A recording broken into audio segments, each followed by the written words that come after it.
This is Randall Via, and I'm currently serving 1,214 years in Red Onion State Prison in the state of Virginia for capital murder, armed robbery, and other assorted charges. Now, as a prisoner, I deal with a lot of mental health. I've said before on my podcast, Red Onion Randy, that prison is an emotional pressure cooker. And it is because everything in here is designed to drag you down. It's designed to break you. And unfortunately, the overwhelming majority of prisoners are broken in here. March 31st of 2022 will be 32 years of my 43 years on earth that I've done in prison, juvenile and adult. Now, of those 32 years, I've spent 18 and a half years in solitary confinement. And what solitary confinement is you are locked in a cell 24 hours a day, 7 days a week. The only time you come out that cell is to go to the shower, go to medical, and on occasion they will take you outside and lock you in a dog kennel for 1 to 2 hours. That's solitary confinement. You have very limited interactions with other human beings, including staff members. You're trapped in that cell over and over and over again. And you're trapped with the worst person in a cell you can be with, and that's yourself. Because everyone has their own demons. And when you're trapped in that cell, you are forced to deal with those demons. Because if you have a cell, if you're in population, if you're on the street, and you're interacting with people, and you're watching all these television shows and social media and playing video games and going to work and doing all these different things, you can ignore those inner demons. You can ignore those voices that are inside you. In solitary confinement, you cannot. So only one of two things are going to take place. You are either going to be broken by those inner demons, and you are going to just spiral into a mental health crisis, or you are going to deal with those inner demons and you are going to overcome them. The last 7 years that I did in solitary were for no charge whatsoever. I was locked up based on what I was capable of doing, not on what I actually had done. And that took its toll on me. And I remember one day that I was reading a book, and I heard this voice just inside my gut, inside my stomach, my spirit, whatever you want to call it. And from that moment, I stopped running from my problems.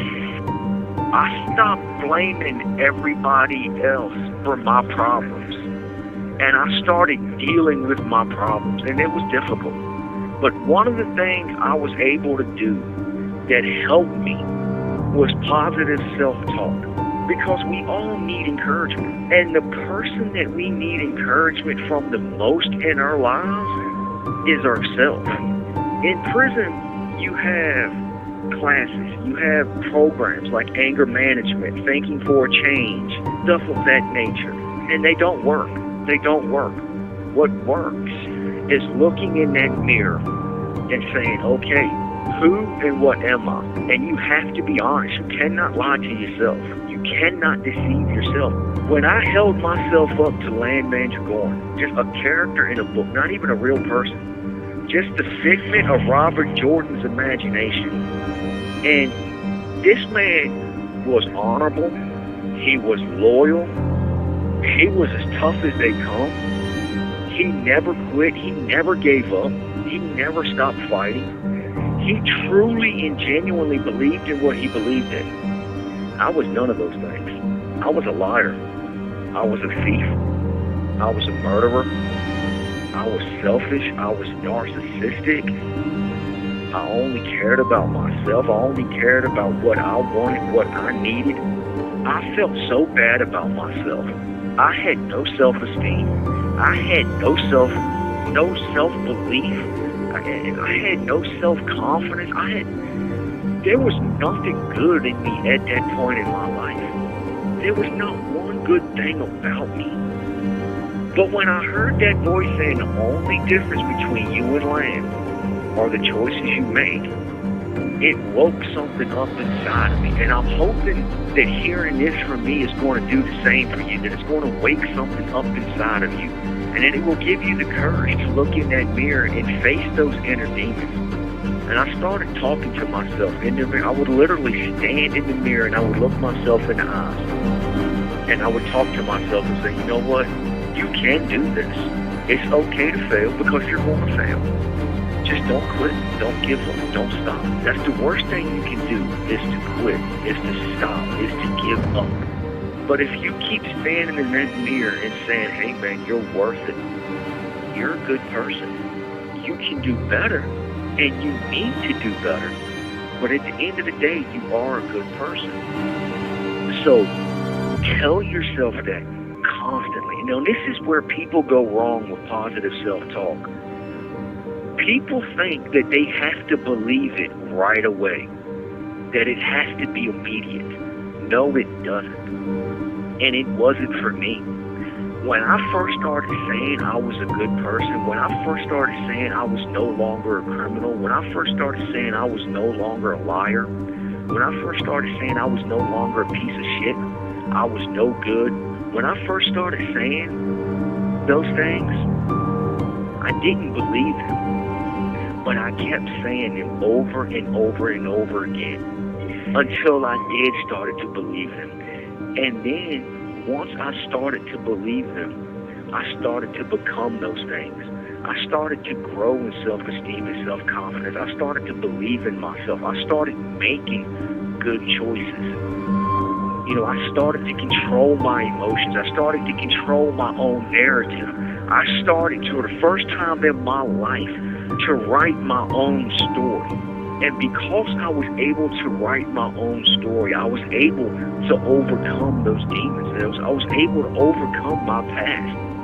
I was able to stop blaming my parents for my problems. I was able to stop blaming society. I was able to stop blaming the government. I was able to put the blame squarely where it belonged, on my own shoulders. And if you really, truly want to grow. Now look, let me tell you something about life that I've learned in here. Everyone who takes the easy path in life, you do not live. You merely exist. You merely make it through one day to the next, and that is not living.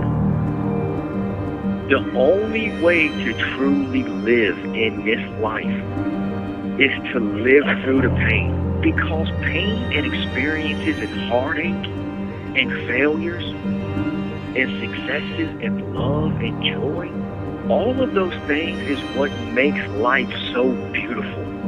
Because without the pain and the heartache and the misery, without falling on your ass numerous times, if you don't do those things, it brings you no true joy, no true happiness, because it doesn't give you perspective.